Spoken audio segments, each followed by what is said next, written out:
د ملا یعقوب او نورو لوړپوړو طالب مشرانو سخته غوسه د اسرائیلو ځواکونو ته زموږ او د نړۍ د مسلمانانو احساسات مه راپاروئ.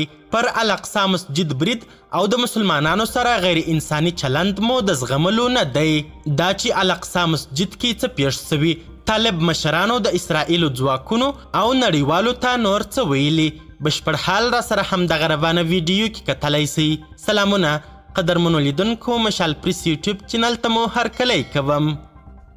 د بهرنیو چارو وزارت وایي په فلسطینیانو د اسرائیلو لخوا برید له انساني قوانینو سرغړونه ده.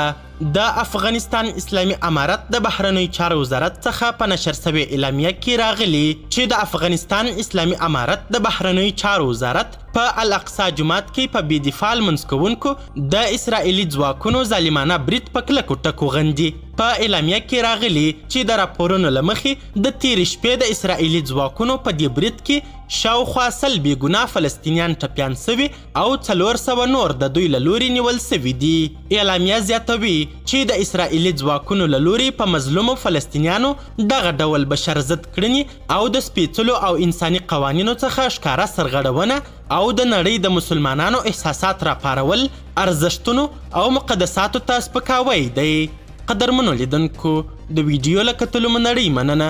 تاسې د افغانستان د اسلامي امارت د دغه څرګندونو په اړه څه نظر لرئ؟